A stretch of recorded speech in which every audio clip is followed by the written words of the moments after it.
दोस्तों, आप सभी लोगों को मेरी तरफ से नमस्कार, जय भीम, नमो बुद्धाय। हमारे परम पूज्य बाबा साहब भीमराव अंबेडकर जी बताते हैं कि जब कैबिनेट मिशन की योजना के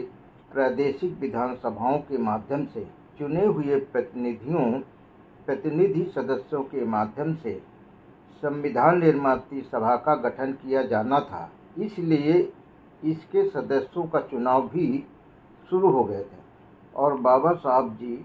भीमराव अंबेडकर जी ने अपना नामांकन पेपर बंगाल विधान परिषद से दाखिल भी कर दिया था। कुल 60% प्रतिनिधियों का चुनाव किया जाना तय था। कुल 60 सीटों में से 27 प्रतिनिधि तो सामान्य वर्ग के थे, हिंदू समाज, और शेष 33% मुस्लिम समाज के अलग से प्रतिनिधि दिया गया था। लेकिन शोषित, वंचित, दलित, अनुसूचित जातियों का अलग से कोई प्रतिनिधित्व नहीं दिया गया था, क्योंकि इन जातियों को हिंदुओं के साथ जोड़ दिया गया था और ये सब साजिश के तहत ही किया गया था कि किसी भी प्रकार से बाबा साहब भीमराव अंबेडकर जी को विधान परिषद में न पहुंचने दिया जाए, इसलिए ऐसा कुचक रचा गया था। इसके बाद 17 जुलाई 1946 को बंगाल विधानसभा परिषद के माध्यम से संविधान सभा के लिए अपने राज्य में प्रतिनिधियों का भी चुनाव किया जाना था।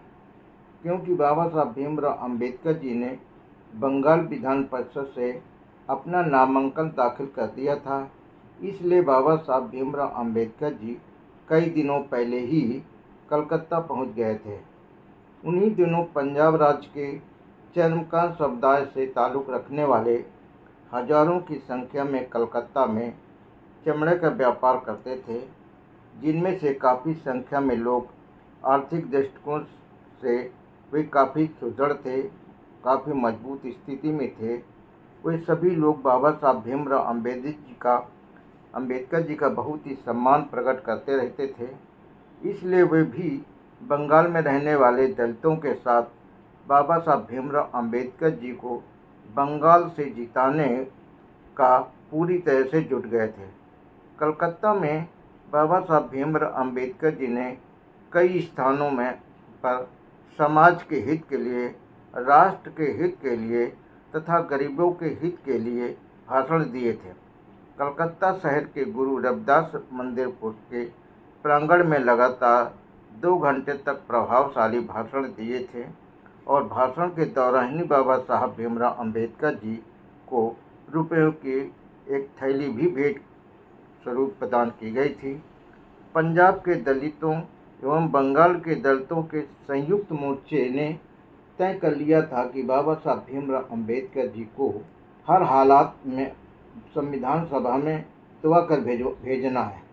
गरीब दलितों के लोग आर्थिक रूप से किसी भी प्रकार की सहायता नहीं कर पा रहे थे, लेकिन बाबा साहब भीमराव अंबेडकर जी को जिताने के लिए वे पूरे मन से लगे रहते थे। पंजाबी दलितों को एवं बंगाल के रहने वाले दलितों को पूर्ण रूप से जानकारी थी कि बाबा साहब भीमराव अंबेडकर जी को संविधान सभा में किसी भी प्रकार से न घुसने पाए, इसलिए हर प्रकार की साजिश उनके विरुद्ध चलती रहती थी। ऐसी परिस्थिति में उन्होंने जिताने के लिए कड़ी से कड़ी मेहनत करनी। पूरे देश भर के शोषित, वंचित, दलित समाज के लोगों की नज़र बाबा साहब भीमराव अंबेडकर जी के चुनाव पर टिकी हुई थी। वे सभी अपने प्रिय नेता एवं अपने प्रिय समाज के उद्धारक की जीत देखने के लिए बहुत ही लालायित थे, बहुत उत्सुक थे। जब कांग्रेस बाबा साहब भीमराव अंबेडकर जी को हराने के लिए साम दाम दंड भेद की पूरी ताकत लगा दी थी, बाबा साहब भीमराव अंबेडकर जी का बंगाल विधान परिषद के एंग्लो इंडियन सदस्यों से समर्थन मिलने की जो उम्मीद थी, लेकिन विधान परिषद में एंग्लो इंडियन का कोई प्रतिनिधि न होने के कारण चुनाव का ही उन्होंने बहिष्कार कर दिया था और यह कांग्रेस की साजिश के तहत किया गया था, जिससे चुनाव जीतने में रोड़ा। जब चुनाव का दिन आया तो बंगाल विधान परिषद की भवन के आसपास हजारों की संख्या में दलितों का समूह पहुंच गया था तथा पुलिस की घेराबंदी के बावजूद भी लाठी गोली की चिंता किए बिना ही भवन तक पहुंच गए थे और प्रदर्शनकारी भीड़ द्वारा बाबा साहब भीमराव अंबेडकर जी को के